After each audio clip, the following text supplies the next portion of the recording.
Hey everyone, my name is JC. I work part-time as a teacher. I'm mostly kind of a digital artist, filmmaker, writer, but I do teach part-time. And so this is a quick video to explain to students how certain online teaching platforms work, okay? So I'm sure you know about some of them already, but I will talk about the two that I know the best. And these is Italki and Preply. These are apps, but they're also websites which you can go to, and you can find teachers if you're looking to learn some language. They have a bunch of languages actually, and there is a fairly wide selection of teachers, I would say. Very quickly, the difference between the two on Italki, it's very, very, very difficult to get on Italki, to register as a teacher. I mean, the reason is they have a quota. And so that means that, for example, let's say you want to learn Japanese, right? And they only have 50 slots open for Japanese teachers. So that means that, after they get those 50, the only way to register as a Japanese teacher is basically you have to wait for one of those 50 to quit for some reason. Maybe, they want to stop. And then, you can apply. You still have to go through the process. It's not, I mean, it's not that hard, but it's also not that easy. But if you get lucky, you'll get accepted, okay? So it's hard to get in for teachers.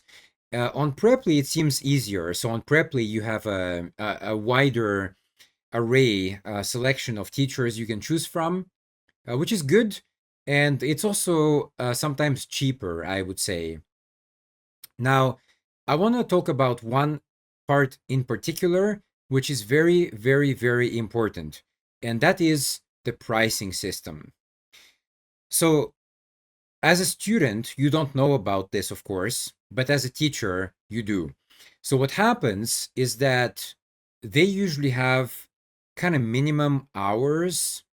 I believe it's 20 hours. I'm not exactly sure, don't quote me on that, but I'm fairly sure it's around 20 hours. So if you work anywhere between, obviously, one, which is the minimum, to 20, if you in that range, both of them take 33% of each lesson's fee. Okay, that's just how they work. The idea is that they help you by finding students, and by doing that, they take a commission fee. Okay. However, like 30% or 33% in some cases is basically a third. Okay, it's a lot. It's a lot. So my advice is, well, yeah, so if you teach more than that, then that decreases a little bit, but still they take a certain amount of money. They take a certain commission. But essentially, like, all they do though is they just have a website. They don't actually like promote anybody or anything like that. All they do is they just have this website, they have the app, okay? And that's it. So just for that, to take like 33% sounds like too much, in my opinion. And a lot of people, a lot of teachers as well, are complaining about that. But unfortunately, these kind of companies are typically owned by Chinese people, and Chinese is all about profit, profit, profit. They really don't care that much about employee safety, et cetera, or compensating employees properly. So yeah, that's kind of my first complaint about that. My other point, which is very important, is for the students. So listen very carefully. If you guys use italki or Preply, or there are other platforms as well, Amazing Talker is one of them.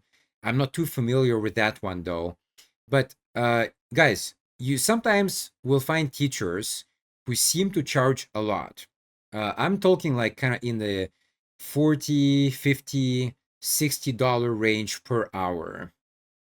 However, in reality, it doesn't mean that those teachers are actually charging you that money. It's just we have to put that kind of number because italki is going to take 33% from that. However, it doesn't mean in reality we actually charge that much. So I'll give you an example. Let's say you find a teacher and they charge like $40 per hour to teach English. Okay. So if you use Italki or Preply, if you go through the platform, obviously you're going to pay $40. And from those $40, Italki and Preply are going to take 33%. They're going to take their cut.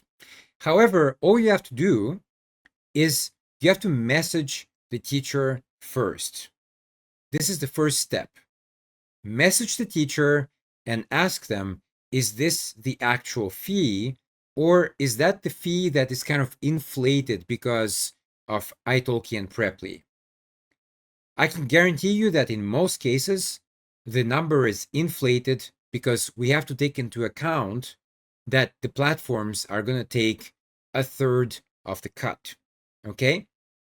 So I'm sure that if you contact the teachers, there is a way to then negotiate a fee that you like. And it's going to be lower than what you're going to pay using these two asshole platforms. Okay? So yeah, that's my recommendation, is to email the teachers and ask them if the fee is the actual fee or is it inflated for the platforms. Because I'm sure there is a way to get it cheaper. Obviously, like it also depends on the country where you're based. I know that, for example, if you're in Indonesia, you're not going to charge $40 per hour. You're going to charge maybe $10 per hour because the living standards are different, blah, blah, blah, blah. You understand the whole shtick, right? However, if you live in like Japan, obviously you're going to charge higher. But obviously, also you're going to rate yourself a bit higher because you have to account for the extra fee that these two companies take at the end of the hour. Okay. So, yeah, my advice for learners is even if you find those teachers who charge a lot, like 40 or plus, it doesn't actually mean we charge that much. Okay. It just means that we charge that amount on these platforms. However, you can always agree a deal on, you can always do it through PayPal or whatever, and it's going to be less, okay? Because then we don't have to do that nonsense. We don't have to pay these companies. It's kind of like on YouTube, there are people who watch videos and they give like star. No, it's not stars. Is a Facebook system, I think, which is nonsense as well. But super chats. That's the one on YouTube. Yeah. So super chats. Okay. YouTube takes a cut from every super chat you send, guys. So again, you don't need to do that. There's absolutely zero need to give money to Google. They have a lot of money already, so they don't need more. Okay. So instead of doing that, you can just maybe ask the creator, okay, do you have like a Patreon? Do you have like a buy me a coffee? Do you have some kind of PayPal thing? It's much better to give creators the money directly rather than through a third party that takes a large cut. Okay. So that's pretty much it for my video. I hope this helps people because I think a lot of people don't realize that. I think that they believe that what they see on the screen is what you have to pay. But in reality, they don't understand the system. They don't know that these two companies, for example, take a large cut. And as a result, it creates a lot of confusion.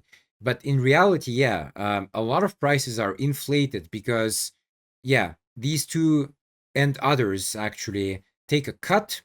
So to avoid that, yeah, just I would say contact the teacher directly and ask them if that's the actual price or is that kind of the Italki or Preply price.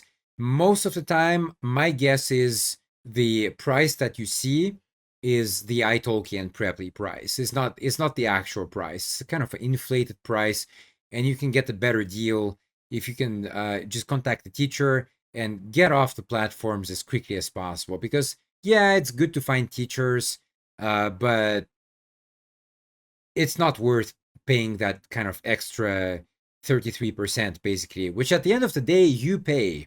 Okay, so that's it. All right, guys, hope it helps. And yeah, I'll see you around. Peace.